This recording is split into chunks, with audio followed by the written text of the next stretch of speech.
उत्पादन प्राप्त करने के लिए चूजा लाने से लेकर अंडों के अंतिम उत्पादन तक मुर्गियों का मौसम के अनुसार आवास, आहार एवं रोगों से बचाने हेतु टीकाकरण आदि को कब और किस तरह से अमल में लाया, इसकी समझ जानकारी के लिए आइए मिलते हैं उन्हीं से और जानते हैं उनके अनुभवों को।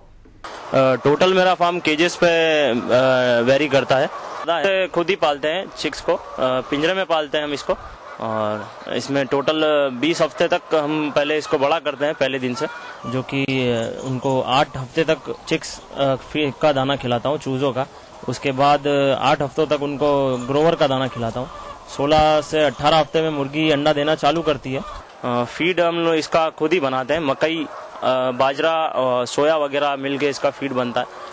फीड में हम लोग इसका कैल्शियम है, विटामिन्स, प्रोटीन्स, फैट्स, फाइबर वगैरह सब बराबर, विटामिन्स के अलावा प्रीबायोटिक्स, प्रोबायोटिक्स देते हैं, जिससे इनको सही से कैल्शियम वगैरह मिलता रहे, विटामिन्स मिलते रहे, प्रोटीन्स मिलते रहे। हम ज़्यादा से ज़्यादा कोशिश करते हैं कि हम फीड इनका मौसम के हिसाब से बदलते रहें। उससे हमको अंडा भी अच्छा मिलता है, अंडे की क्वालिटी भी अच्छी मिलती है और मुर्गी भी ज़्यादा समय तक टिक के रहती है। पहले 8 हफ्ते का दाना अलग होता है, उसके बाद से 8 से 16 हफ्ते तक दाना अलग होता है और 16 से 20 हफ्ते का दाना अलग होता है। सुबह 6 बजे फीड देते हैं पहली बार, दूसरी बार इनको शाम को 4 से 5 बजे के बीच में दाना देते हैं। 2 बार इनको दाना दिया जाता है दिन भर में। फीड सुबह डलता है 7 बजे, शाम को 5 बजे फीड डलता है। 2 बार हम फीड देते हैं, ट्रॉली के थ्रू देते हैं। सेमी ऑटोमेशन हमने किया हुआ है, उससे उसमें भी लेबर की हम लोग बचत करते हैं, उसमें दाना भी कम गिरता है, वेस्टेज कम होता है। एक मुर्गी का कंजम्पशन 120 से 125 ग्राम दाना रहता है। ये 120 से 25 ग्राम दाना खाती है दिन भर में। मैंने ये भी अपने फार्म में लगाया है, वाटर निपल क्या कहा जाता है इसे। इससे मुर्गियां पानी बराबर आसानी से पी लेती है, इससे पानी की भी बचत होती है, मुर्गी को दवाइयाँ भी आसानी से मिलती है। हर मुर्गी दाना पानी आसानी से मिलता है उसे, और दाना भी खराब नहीं होता। जो कि पुराना टेक्नोलॉजी में नाली डलती थी पानी की, उससे दाना वगैरह भी खराब होता था और नालियां में से इन्फेक्शन फैलने और बीमारियां फैलने का भी खतरा होता था। देखो, चूजे को पहले हफ्ते से ही दवाइयां वीकली हर हफ्ते लगना शुरू होती है। पहले हफ्ते से 14 से 15 हफ्ते तक इनको हर हफ्ते इंजेक्शन दिया जाता है। 20 हफ्ते के बाद हम इसको लेयर केज में डाल देते हैं, जहाँ ये अंडे शुरू होते हैं। 20 से 25 हफ्ते में इसका पूरा अंडा चालू हो जाता है। चूंकि ये फिर उसके बाद 25 हफ्ते से 20 हफ्ते से 25 हफ्ते से लेकर 60 हफ्ते अंडा देती है। टोटल इसकी 80 हफ्ता उम्र होती है। और वो उसके अलावा रेट्स पर भी मार्केट में अंडे की दर के ऊपर भी रहता है कि हम उसको और ज़्यादा भी चला सकते हैं, चाहे तो 75 हफ्ते में बेच सकते हैं, चाहे तो 90 हफ्ते तक भी मुर्गी को चला सकते हैं। सर्दियों में सर कुछ खास ज़रूरी बातें यही है कि हम इनको पल्ली वगैरह देकर ज़्यादा से ज़्यादा ठंड से बचाया जाए, लेकिन साथ ही साथ इसका ये भी ध्यान रखना चाहिए कि इनको बराबर ताज़ी हवा भी मिलती है। कुछ खास बीमारियां इनमें जैसे रानीखेत होती है, उससे इनका लीवर वगैरह में, और जो दाने की पोटली होती है उसमें फंगस लगता है, उससे प्रॉब्लम होती है। दूसरा मेरेक्स होता है, जिससे इनके लीवर इनका फूलने लगता है और उस पर कुछ दाने होने लगते हैं, उससे इनको मुर्गियां मरना शुरू होती हैं। तो ये इनके लिए हम सिर्फ इंजेक्शन देते हैं, वैक्सीनेशन देते हैं। ये वैक्सीन्स मेन यही वैक्सीन्स होती हैं, 14 वैक्सीन्स होती हैं इनमें टोटल, जो इंजेक्शन के थ्रू होता है। इंजेक्शन से भी देते हैं हम, पानी में भी देते हैं वो टीके।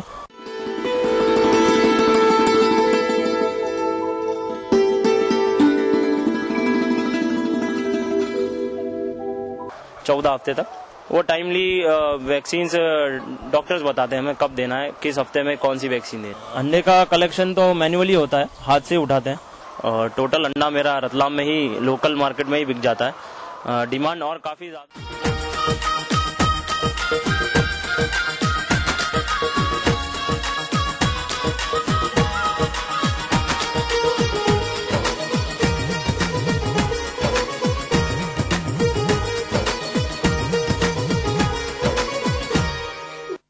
किसान भाइयों, मसाला वर्गीय फसलों के अंतर्गत यदि हल्दी की बात की जाए तो इसकी बाजार मांग वर्ष भर बनी रहती है। इसी के तहत जो किसान भाई इसकी खेती करके आने वाले समय में अच्छी आय की प्राप्ति करने की योजना बना रहे होंगे, उनके लिए यह आवश्यक है कि वे हल्दी की खेती वैज्ञानिक प्रबंधनों को ध्यान में रखकर करें, क्योंकि प्रायः देखा जाता है कि किसान भाई सही खेत का चुनाव एवं तैयारी नहीं करते हैं। किस्मों का चयन बिना उपचारित किए ही कंदों का असमान दूरी पर बुवाई कर देते हैं और बुवाई उपरांत खरपतवार, सिंचाई एवं उर्वरक प्रबंधन पर भी ध्यान नहीं देते हैं, जिसके परिणाम स्वरूप खेतों में कंदों का कम जमाव, पौधों की कम वृद्धि विकास तथा खरपतवारों की अधिकता के कारण कीट एवं रोगों का प्रकोप देखने को मिलता है, जिससे किसान भाइयों को कम उपज में संतोष करना पड़ता है। अतः किसान भाइयों, हल्दी की खेती करने के लिए कौन कौन से प्रमुख वैज्ञानिक बिंदुओं को ध्यान में रखें, जिससे आने वाले समय में उच्च गुणवत्ता वाली अधिक उपज की प्राप्ति हो। इस संबंध में संपूर्ण जानकारी हेतु आइए मिलते हैं ग्राम मोप का जिला बिलासपुर के एक प्रगतिशील कृषक भरत खेत्रपाल से। हल्दी की खेती के लिए अच्छे जल निकास वाली जीवांश पदार्थ युक्त बलुई दोमट या दोमट मिट्टी अच्छी होती है। बागों में भी यदि छाया बहुत अधिक ना हो तो इसकी खेती सफलता पूर्वक की जा सकती है। खेत की तैयारी। हमारे यहाँ हल्दी की बुवाई का कार्य चल रहा है। इसके लिए हमने तैयारी के रूप में हमने गहरी जुताई सबसे पूर्व खेत में की है। उसके बाद में मांदा का बनाने का कार्य किया गया है। फिर इसमें गोबर की खाद का छिड़काव किया गया है, जिसमें प्रति हेक्टेयर 250 से 300 क्विंटल गोबर की खाद और 20 किलोग्राम मिथाइल पैराथियान जुताई के समय भूमि में डालकर अच्छी तरह मिला दिया जाता है। इसके बाद रासायनिक खादों का भी उपयोग किया है हमने, जिसमें मुख्य रूप से हल्दी में रासायनिक खाद के रूप में प्रति hectare 120 kilogram nitrogen, 80 kilogram phosphate व 80 किलोग्राम पोटाश की आवश्यकता होती है। इसमें से संपूर्ण फास्फोरस व पोटाश तथा 40 किलोग्राम नाइट्रोजन अंतिम जुताई के समय खेत में मिला देना। जिंक एवं सल्फर, मैग्नीशियम का भी इस्तेमाल किया गया है। और वैरायटी का चुनाव जो है वो तो ध्यान देने की बात ही है। इसमें जो वैरायटी चुनना चाहिए जिसका कलर थोड़ा सा गाढ़ा पीला हो या अधिक उत्पादन देने वाली हो। तो इसके अंतर्गत अमलापुरम, कस्तूरी पास्पू, मधुकर, कृष्णा, सुगंधम, सुगना, राजेंद्र सोनिया, रोमा अच्छी प्रजातियां हैं।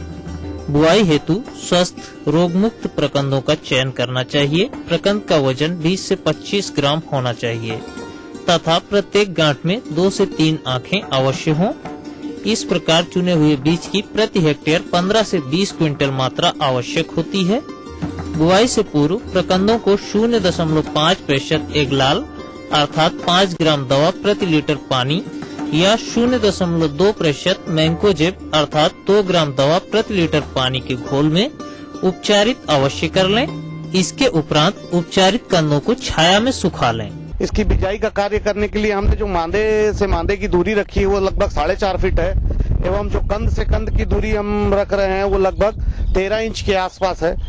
और अब जो है इसका बिजाई के उपरांत हम इसमें मट्टी चढ़ा करके इस मांदे को पूरी तरह से ढक देंगे और फिर ड्रिप लाइन लगा करके इसमें सिंचाई की जाएगी, जो लगभग 15 से 17 घंटा तक होगी।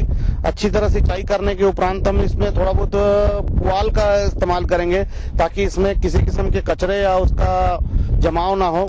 किसान भाइयों, इस विधि से बुआई करने में प्रति एकड़ 8 से 10 क्विंटल बीज की आवश्यकता पड़ती है, जिस पर लगभग 50 से 55 हजार रूपए प्रति एकड़ का व्यय आता है।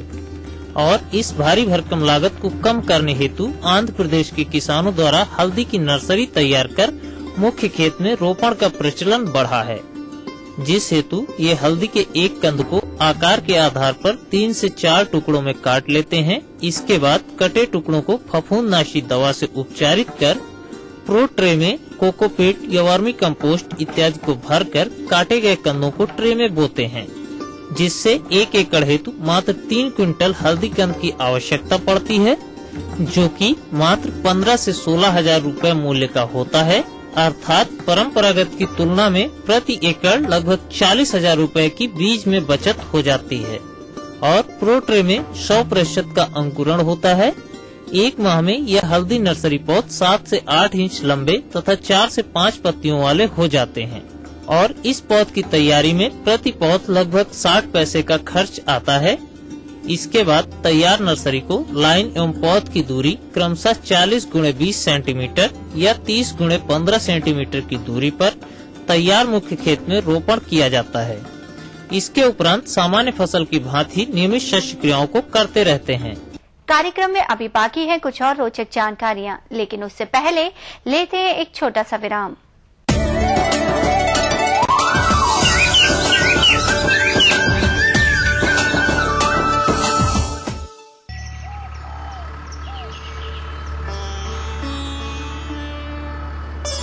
रामलाल जी के घर नया न्यू हॉलैंड ट्रैक्टर। पहले तो लगा सिर्फ ट्रैक्टर आया है, और उसके नीले रंग की चमक जब पत्नी की आंखों से खुशी बनकर छलकी तो लगा कोई खास आया है। अब संपूर्ण परिवार का प्यार और जिंदगी का अटूट हिस्सा बन गया है ये ट्रैक्टर। सुरेंद्र सिंह के साथ साथ रामलाल जी भी न्यू हॉलैंड के प्रचारक बन गए हैं। लहलहाती फसलों की जान, तरक्की की पहचान, न्यू हॉलैंड दुनिया भर में कृषि उपकरणों में अग्रसर न्यू हॉलैंड।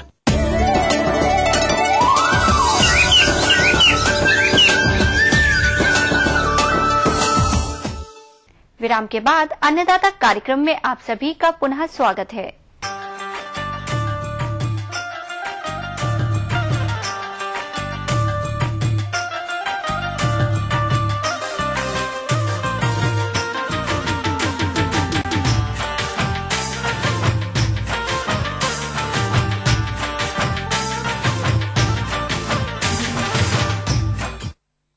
एक और जहां दिनों दिन बढ़ रही जनसंख्या, जिसके कारण मानव के सामने आज आवास, आहार इत्यादि की समस्या गहराती जा रही है, तो दूसरी ओर वातावरण में फैलता प्रदूषण, जिसके कारण मानव आज अपने आप में विवशता महसूस कर रहा है। तो किसान भाइयों, क्या ऐसे में हाथ पर हाथ धरे रखना उचित होगा? नहीं ना। बस आवश्यकता है कि हम सिर्फ कृषि पर आधारित न रहकर उसके साथ कृषि वानिकी पद्धतियों को भी अपनाएं। जी हाँ किसान भाइयों, अब आप सोच रहे होंगे कि वानिकी ही क्यों? तो किसान भाइयों, मैं आपको जानकारी के लिए बता देना चाहूंगी कि इसके अंतर्गत वन वृक्षों जैसे सागौन, बांस इत्यादि की रोपाई कर आगामी समय में आप इनसे अच्छी आय ले सकते हैं। अब अगर हम सागौन की रोपाई की बात करें तो ये समय इसकी नर्सरी की तैयारी के लिए उपयुक्त है, पर ज्यादातर किसान इसकी रोपाई हेतु नर्सरी में बीज तो गिराते हैं, पर वैज्ञानिक अनुशंसाओं की अनदेखी के कारण या तो बीज जमते ही नहीं हैं, और अगर बीज जमते भी हैं तो वे पौधे कमजोर या फिर रोग ग्रसित होते हैं। तो अब आप ही बताएं किसान भाई, क्या ऐसे पौधों से भविष्य में अच्छे वृक्ष की कल्पना कर सकते हैं? तो किसान भाइयों, आज के इस अंश में सागौन की नर्सरी प्रबंधन पर प्रस्तुत है कार्यक्रम की यह विशेष अंश, तो देखिए और लाभ उठाइए। किसान भाइयों, सागवान की नर्सरी को 2 से 3 प्रकार से तैयार किया जा सकता है। पहला, बीज के माध्यम से रोपण कर सकते हैं।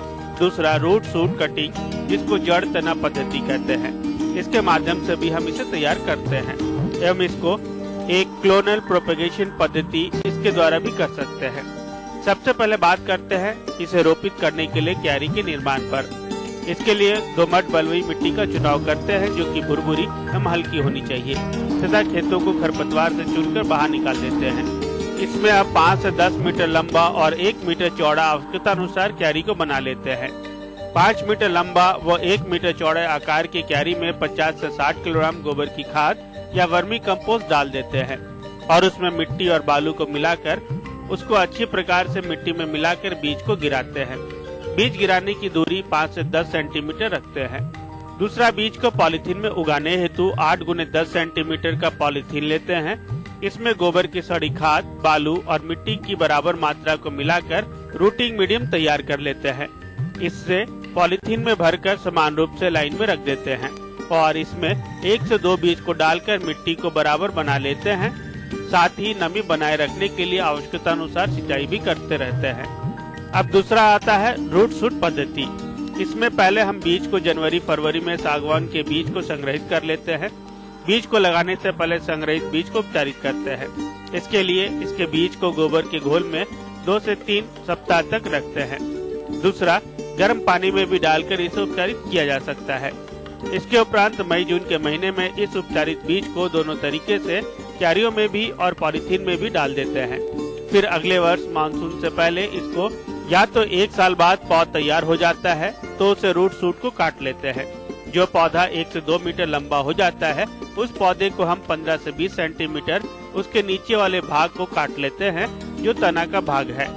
उसमें 2 सेंटीमीटर भाग को काट लेते हैं।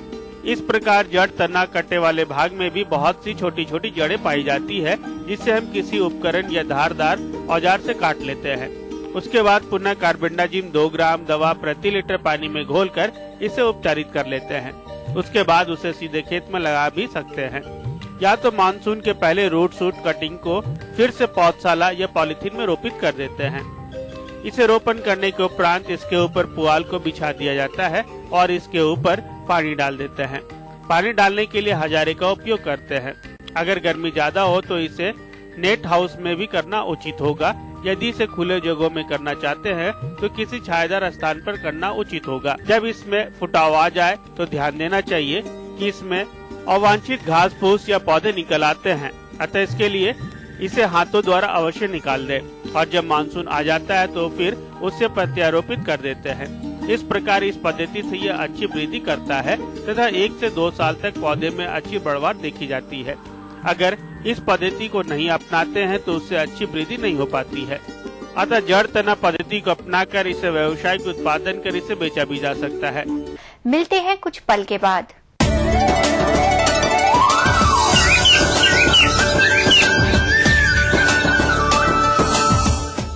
रामलाल जी के घर आया नया न्यू हॉलैंड ट्रैक्टर।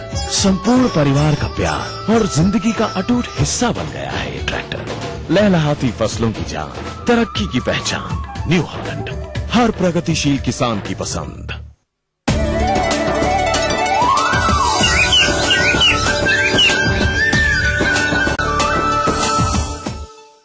अन्नदाता में आपका पुनः स्वागत है।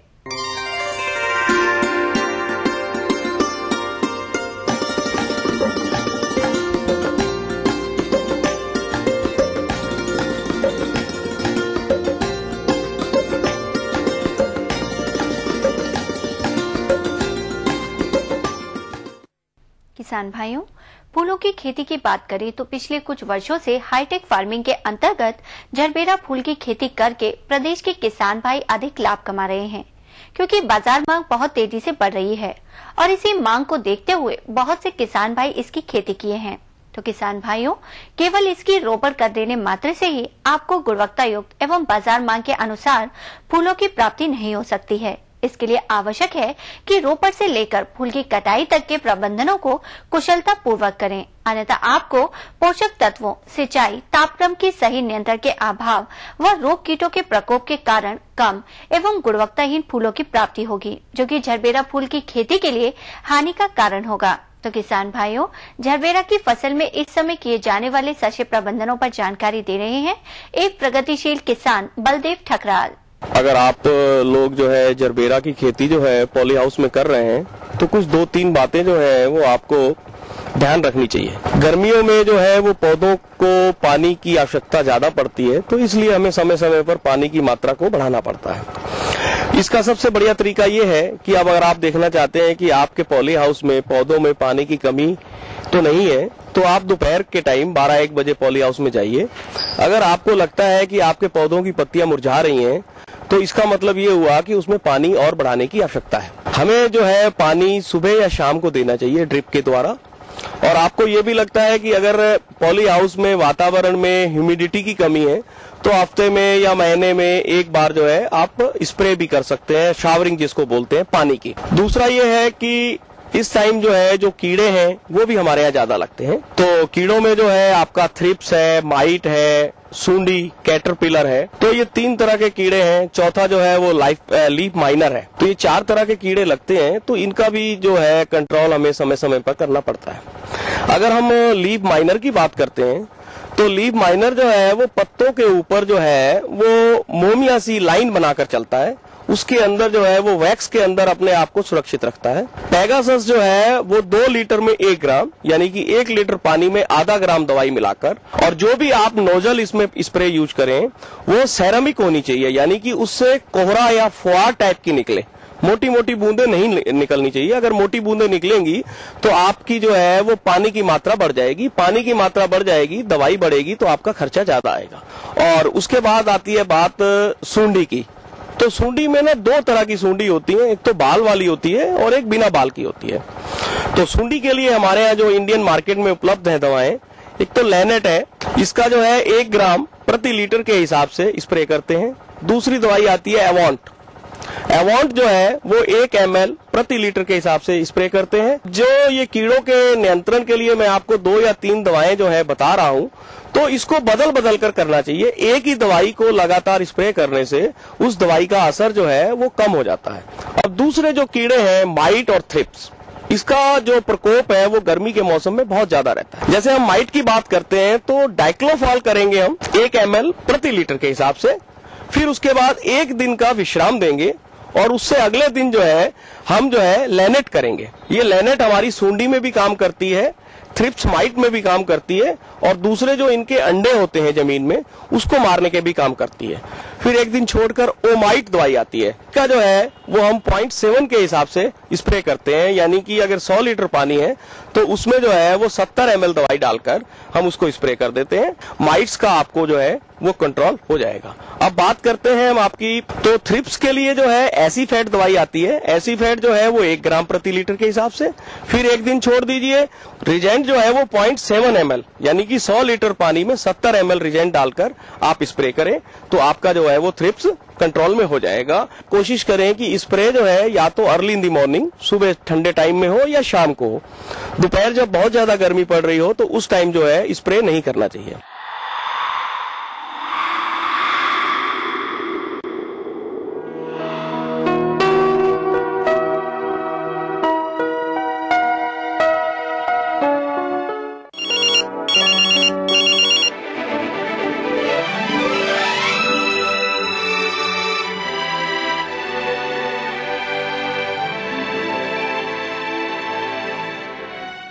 अब समय हो गया है आपके प्रश्नों के जवाब का। निशुल्क फोन संपर्क सेवा के माध्यम से आज हमने जो प्रश्न कार्यक्रम में शामिल किया है उसे पूछा है ग्राम बेली, जिला सागर के कृषक घनश्याम साहू ने। यह सोयाबीन की उन्नत किस्मों एवं उर्वरकों के बारे में जानकारी चाहते हैं। तो घनश्याम जी, आपकी जानकारी हेतु प्रस्तुत है कार्यक्रम का यह अंश। किसान भाई, एक बात विशेष रूप से ध्यान रखें कि जब भी हम खेत तैयार करते हैं उस दौरान अगर हमारे पास जो सड़ी हुई गोबर की खाद, जिसे हम फार्म यार्ड मैन्योर, खेत की तैयारी के समय ही उसे मिला देवें। इसके बाद बात आती है जो हमारा बीज है, बीज के चयन की। तो जो हम बीज का चयन करते हैं वो क्षेत्र और हमारे जो क्लाइमेट है उसके अनुसार अलग अलग क्षेत्रों में अलग अलग किस्मों का चयन किया जाता है। लेकिन कुछ किस्में हैं जिनका की बहुतायत में उपयोग किया जाता है, जैसे जवाहर सोयाबीन JS 335 या 9560 जवाहर सोयाबीन 9752 या फिर इसके अलावा 9305 जो किस्म है, इनका उपयोग हम जो हमारी सोयाबीन की फसल है उसके लिए कर सकते हैं। इनका क्षेत्र के अनुसार इनका चयन किया जा सकता है।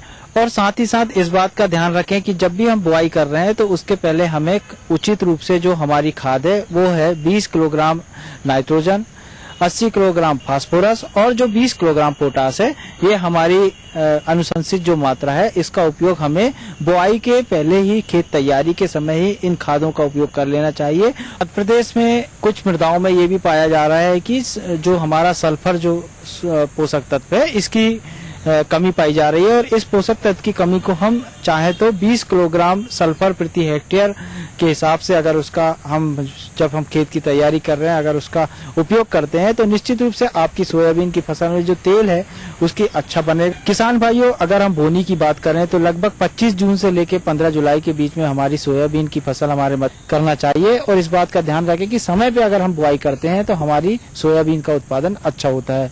बुआई करने के दौरान इस बात का ध्यान रखें कि जो भी हम बीज का चयन कर रहे हैं वो एक निश्चित अनुशंसित जो मात्रा होती है, लगभग 100 किलोग्राम मात्रा प्रति हेक्टेयर के हिसाब से हमें उपयोग करना चाहिए। और जो भी सोयाबीन का उपयोग कर रहे हैं वो अच्छी तरीके से उच्च गुणवत्ता वाला सर्टिफाइड बीज हो, इसका ध्यान रखें। आप बुआई करते हैं तो उस वक्त इस बात का ध्यान रखें कि उसको अच्छी तरीके से बीजोपचार किया जाए। बीजोपचार के लिए आपको बावेस्टिन जो दवा है या कार्बनडाजिम, उसकी लगभग 2 ग्राम मात्रा प्रति किलोग्राम सीड के जो बीज है हमारा उसमें अच्छी तरीके से मिला लेवें और मिलाकर उसके बाद हम उसमें राइजोबियम कल्चर जो होता है उसकी लगभग 200 ग्राम जो पैकेट है वो लगभग 30 किलोग्राम हमारा जो सोयाबीन का बीज है उसके लिए पर्याप्त होता है।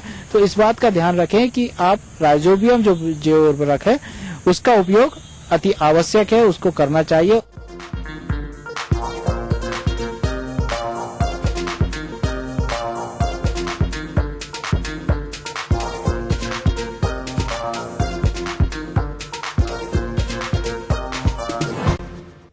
आइए जानते हैं राज्य की विभिन्न मंडियों के भाव।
किसान भाइयों, अब वक्त हो चला है आपसे इजाजत लेने का। समस्या एवं सुझाव के लिए संपर्क करें प्रोड्यूसर अन्नदाता ETV Madhya Pradesh Chhattisgarh, Ramoji film city Hyderabad 501512 एवं निःशुल्क नंबर है 180042544085।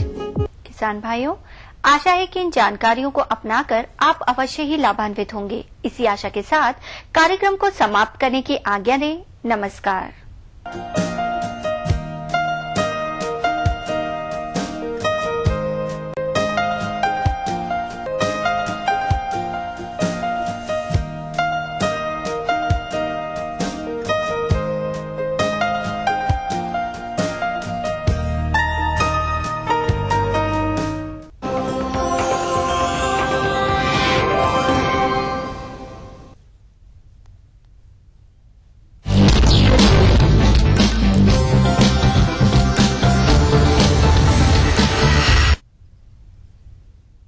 प्रायोजक हैं किसानों की तरक्की का सहारा कावेरी सीड्स के जादू कपास बीज। आयशर 5660, बड़ा ट्रैक्टर, बड़ा पावर।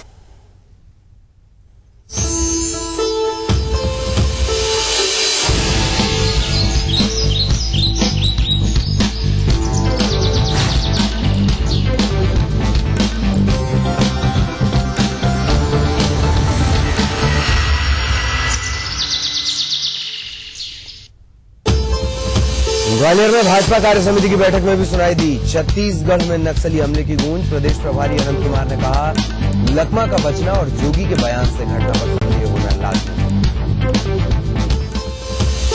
भाजपा के 3 दिवसीय सम्मेलन पर कांग्रेस का बयान, कहा विदाई समारोह मना रही है भाजपा, जनता की गाढ़ी कमाई लुटाने का लगाया आरोप।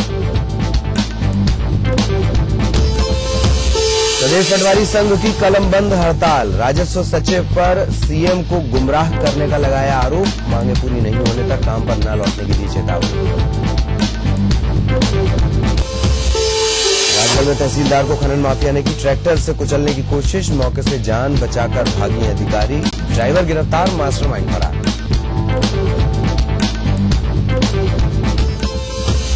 मुरैना पुलिस ने अंतर्राज्यीय वाहन चोर गिरोह का किया भांडाफोड़, 5 आरोपी समेत चोरी की 18 मोटरसाइकिल और हथियार बरामद, 40 वारदातों को दे चुके हैं अंजाम।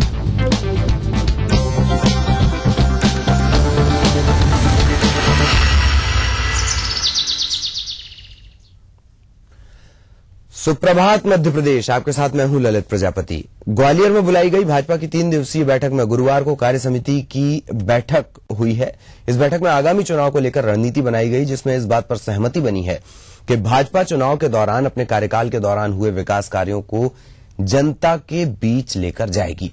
इसके अलावा इस बैठक में छत्तीसगढ़ में नक्सली हमले का मुद्दा भी छाया रहा। प्रदेश प्रभारी अनंत कुमार ने नरेंद्र सिंह तोमर के बयान का समर्थन करते हुए कहा कि घटनास्थल से कांग्रेस विधायक कवासी लकमा का बचकर आना और जोगी का बयान इस घटना पर संदेह पैदा करता है। तोमर जी ने कहा है, ये प्रश्न केवल मात्र नरेंद्र सिंह तोमर जी का नहीं है, आज देश भर में लोग इस प्रश्न को उठा रहे हैं, क्योंकि जो वहां के वो एमएलए